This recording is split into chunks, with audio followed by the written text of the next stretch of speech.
How can young men and young women develop healthy relationships with one another? One of the answers to that is having healthy boundaries. My name is Ernest Wamboye, and you are watching CITAM Church Online Youth Cafe.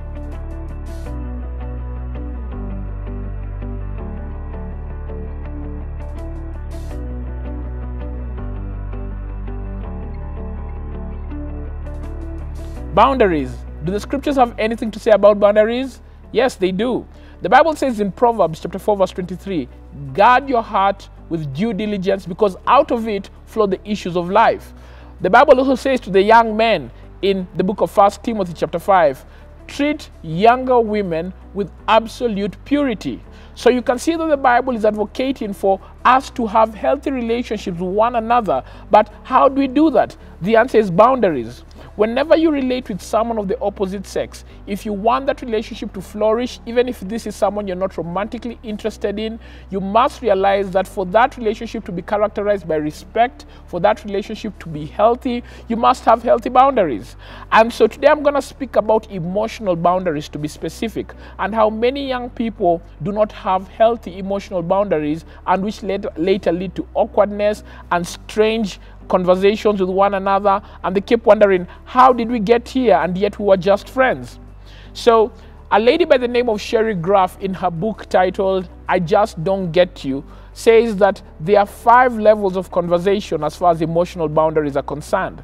And she says that many times we are focused on sexual boundaries, which is a good thing, physical boundaries, which is also a good thing, but many times we don't focus on emotional boundaries. And young people need to know how to handle emotional boundaries so that they don't proceed into breaking the other boundaries. And so she says, for you to have healthy relationships with the opposite sex, you need to know the levels of conversation so that you know how far to go when relating with someone. How far should you go depends on how far you want this relationship to be. So level number 1 is general conversations, talking about general facts. For example, hey, my name is Ernest, I'm married, I live here, I went to school in Kenya. Just general information about yourself.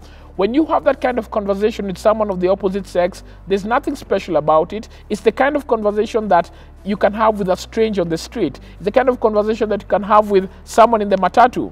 And these are general, first level, basic, facts-only conversations that are just top level. You could talk about the weather. You could talk about the state of the country. Just basic, general conversations. The second level of conversation is when you talk about your personal experiences. Now, this one gets a bit more detailed. You may say something like, I was bullied in high school. Or you may say something like, I went through a really tough time when I was a kid because my parents did not have enough money. Or you may give a personal example of when you came to Jesus Christ, how you came to adopt Christianity as your faith.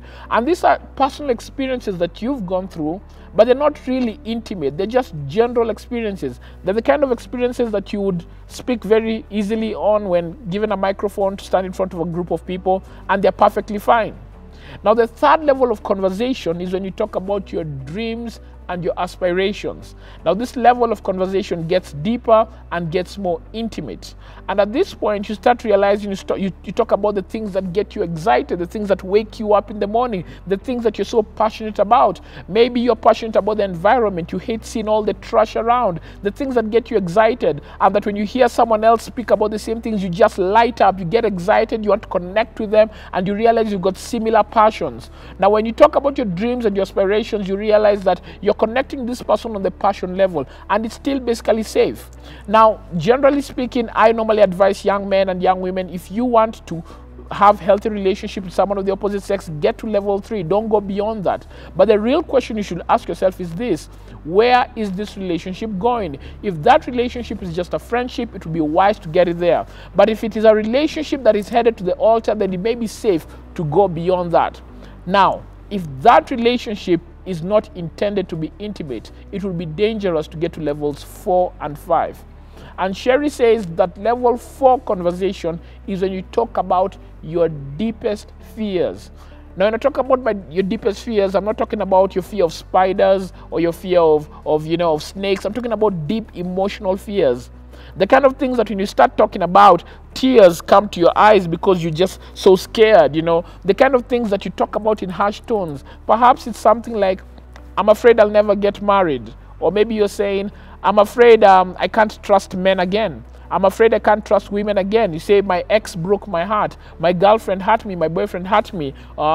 I got abused by my boyfriend physically. And these are the kind of fears that you have because of experiences you've gone through. And they're emotional. They're deeply emotional. When you open up your heart to speak to someone of the opposite sex about the deep emotional fears you have, what you're doing is that you're depositing treasure into that person, emotional treasure, and your hearts begin to intertwine. You begin to connect with this person. And Solomon, the wisest man who ever lived apart from Jesus Christ, said this in Proverbs chapter 30, that there are several things he does not understand. He does not understand the way of a ship on the sea. He does not understand the way of a bird in the sky. He does not understand the way of a snake on a rock. And the fourth thing he did not understand is the way of a man and a woman. And he says a man and a woman have such chemistry that even Solomon himself gets shocked, just the same way as a bird has chemistry with the air, as a snake has chemistry with the rocks, just the same way as a ship has chemistry with the water. A man and a woman have that similar chemistry. And in order for it to be a healthy relationship, boundaries must be drawn. If you realize this is someone you don't intend to develop a very intimate relationship with, especially one that helps the altar, do not get to that level of conversation.